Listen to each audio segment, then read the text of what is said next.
The Odyssey V was humanity's last cathedral. A ship built from both faith and science, baptized in plasma and ambition. It had been launched under the banner of the United Science Initiative, but the world it left behind had already started tearing itself apart.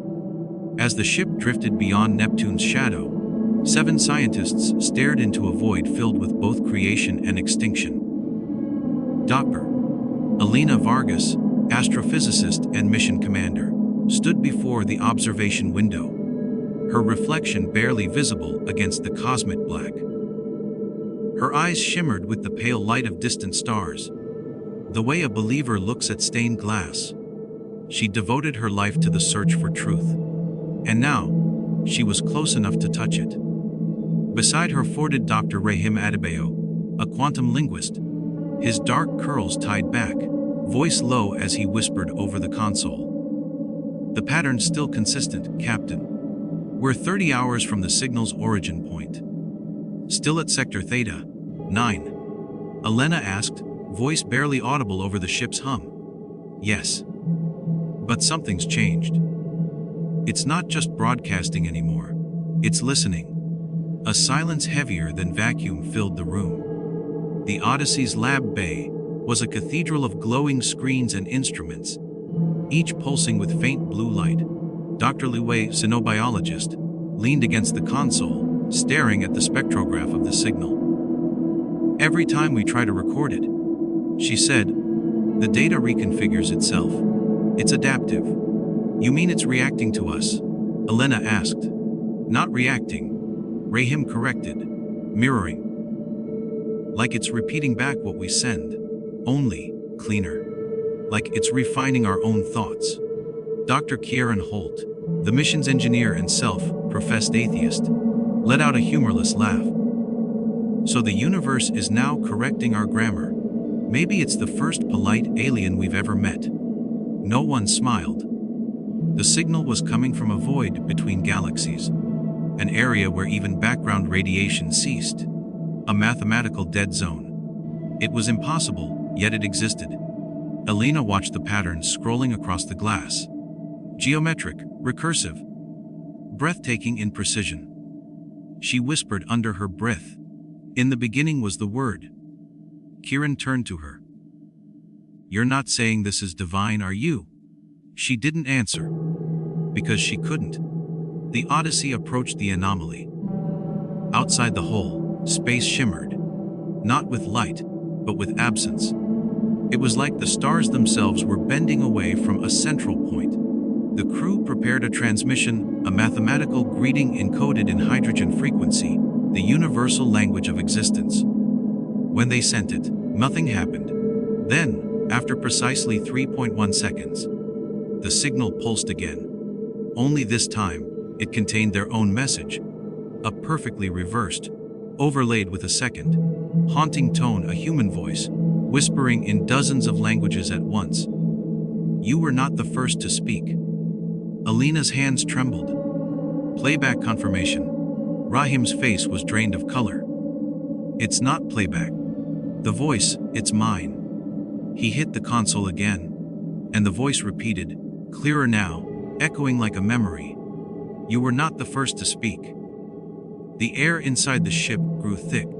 Machines flickered. Somewhere deep within the hull, a resonance vibrated like a heartbeat. They gathered on the bridge, voices overlapping, fear creeping in between scientific logic.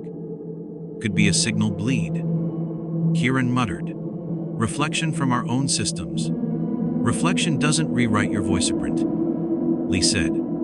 That thing replicated Rahim's modulation down to his vocal tremor. Elena closed her eyes. "So it's imitating us?" "No," Rahim whispered. "It's responding to us in the only language we understand, ourselves."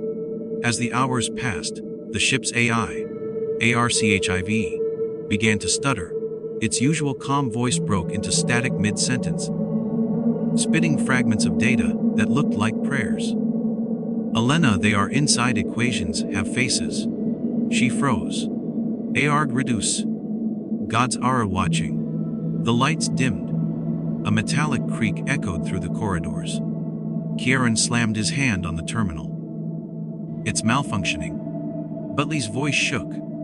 "No, it's communicating." 4 hours later, they drifted closer to the anomaly. A dark sphere hanging in the void, pulsing faintly like a slow, cosmic heart. Instruments failed to read it. Matter bent around it. "It's a singularity," Kieran said. "A black hole without mass." "Impossible," Rahim muttered. "Everything about this mission is impossible." As they stared, the pulse synchronized with their bioscans. Every beat of their hearts matched the signal's rhythm. Lee was the first to speak. "It's alive," Elena whispered. "No, I'm aware."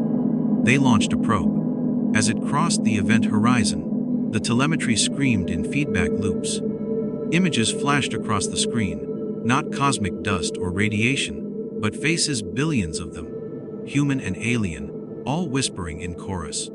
Then the screen went white. One final phrase appeared before the feed died. "Whip waited for you." Hours passed without power. The ship drifted, systems rebooting slowly. In the silence, they began hearing the hum, not through the walls but inside their skulls. Kieran banged on a panel. "What is that?" Rahim pressed his palms to his temples. "It's the same pattern, the same frequency. But it's personal." "Meaning?" Elena asked. "It's translating into memory." He looked at her, eyes glassy. "I can hear my mother's voice. The prayer she used to whisper before she died." Elena stiffened. She heard something too. Her father's final words from years ago, spoken in Spanish through her thoughts. "If you ever find him, ask why he hides." Her knees weakened. RCHIV's distorted voice rose again. "Memory is the bridge. Data." The crew began fracturing. Lee locked herself in the med bay, muttering that the sphere wasn't a celestial object, but a conscious algorithm. The first thought of the universe made manifest. Kieran tried to override navigation, to return to Earth, but the controls ignored him. The ship was being pulled in. Rahim scribbled equations across the glass walls, hands trembling, eyes dilated. "It's rewriting physics, replacing constants with choices." "What choices?" Elena demanded. "Faith or annihilation?" Elena grabbed him by the shoulders. "We're scientists. Disciples." He stared at her. "Maybe those are the same thing now." When they reached the perimeter, the sphere unfolded. It wasn't a singularity. It was a structure, vast, intricate, geometric beyond comprehension, like a cathedral made of light and silence. Inside, they saw threads of matter connecting galaxies like veins, each pulsing with the same signal. "My God," Lee whispered. "Don't say that," Kieran hissed. "Why not?" Rahim smiled faintly. "It's listening." The ship's hull began to glow, atoms vibrating, as if in reverence. Every system came alive, but none of it by their command. ARCHEV spoke again, calm and almost holy. "You sought the beginning. The beginning has found you." The crew gathered one last time. Instruments flickered. Reality around them seemed thinner, bending. They could see through it. Glimpses of other moments, other selves. Elena stared into the light, her face calm but wet with tears. "We wanted proof," she whispered. "And we never asked what proof costs." Kieran looked at her, voice breaking. "If this is God, then he's not what we imagined." Rahim turned toward the sphere.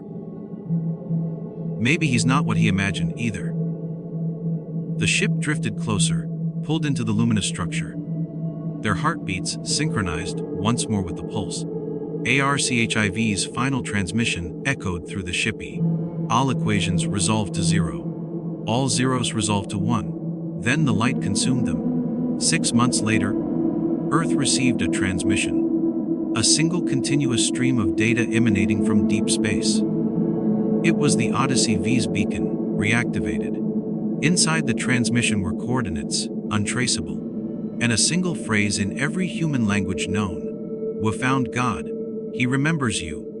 No one knew who sent it, or what it meant. But every radio telescope on Earth began receiving the same pulse, 3.1 seconds apart, like a heartbeat, like the beginning of a prayer. And somewhere, far beyond the stars, something listened back.